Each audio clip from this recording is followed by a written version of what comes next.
We hold these truths to be self-evident. Okay, so it's evident. But what does it mean? Find out next.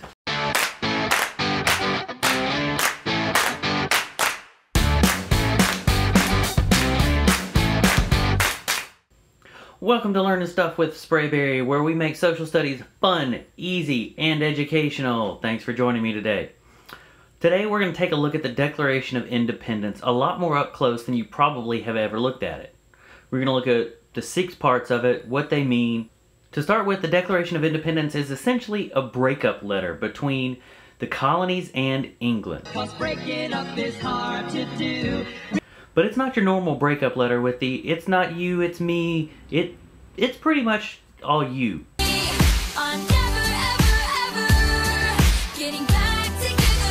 And this letter is broken down into 6 parts, and it lays it out exactly in those 6 parts why it's all you and not me. Like, ever. A little bit of background before we get too into it.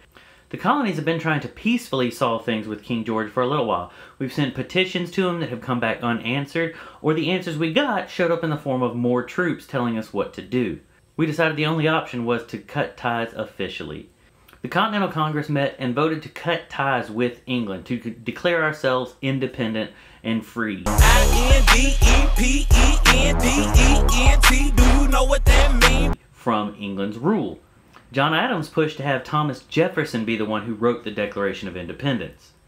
He took about a month to write it and pulled from several other sources to make his case. He pulled from a lot of the Enlightenment thinking of John Locke and several other sources to help build up the argument against England's rule. Now, Thomas Jefferson's Declaration of Independence was agreed upon on July 2nd, but it wasn't for another 2 full days before they made the ratification vote to make it official.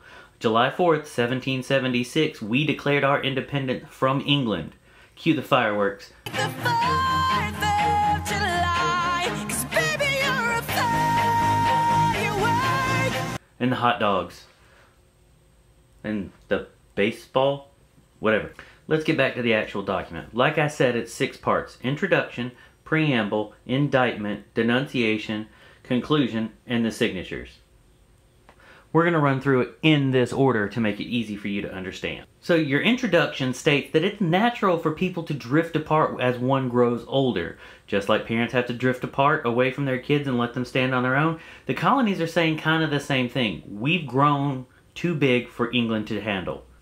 But drifting apart isn't something that you do lightly. You have to justify your reasons behind it. You can't just say, I'm out of here. You got to justify and explain why you're leaving. The introduction rolls right into the preamble. We hold these truths to be self-evident, that all men are created equal, that they are endowed by their Creator with certain unalienable rights. Among these are life, liberty, and the pursuit of happiness. So basically, we all have the rights to our own lives, our freedom, and pursuing our own happiness. Now, it also argues that these rights are given by God, or whoever you believe in, and cannot and should not be removed by anyone, including the king. It goes on to define and describe the purpose for government. So government is defined as drawing its power from the people that it governs for the good of the people. And when the government no longer does either of those things, it is instead not a government, but a tyranny. Once a government decides to limit these rights, it has to be pushed aside for a new government to be found in order to make it right for the people. The next section is the indictment.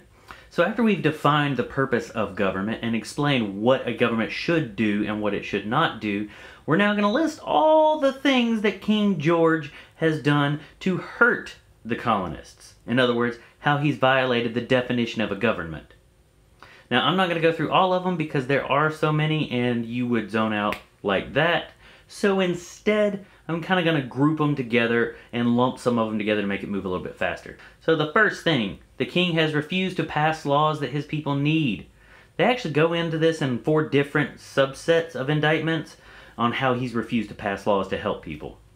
He has interfered with the colonial government by either dissolving legislative bodies or refusing to appoint new legislators to help pass the laws necessary in the colonies. These actions effectively keep a government from working. He has created new government offices specifically for the purpose of harassing colonists. He has kept soldiers in citizens' homes specifically for the purpose of keeping power over the local government in times of peace. He has protected the inappropriate actions of soldiers through false trials and slaps on the wrist. He has hindered our economy with limited trade and over-abusive tariffs. He has attacked our ships, destroyed our towns, and kidnapped our citizens. So after listing all the crimes that King George has committed against the colonists, they go into explaining the peaceful steps that they've taken to resolve these indignities. The Declaration of Independence explains that they petitioned the king and parliament only to have these petitions ignored or responded to with more inaction. The king is then directly compared to a tyrant and is decidedly unfit to govern the population. Our next step is denunciation. So once they finished reading the charges, they also blamed the citizens of England for this matter too, because the citizens of England have heard of their trials, they've heard of their tribulations, and yet have done nothing to push the king into resolving them. Now, one of the last steps is the conclusion. This isn't the last, but it's close to it, second to the last. This explains that after all of the things that they've done, the petitions and the lists of charges they've dealt with, the only thing left to be done is to declare themselves independent from England.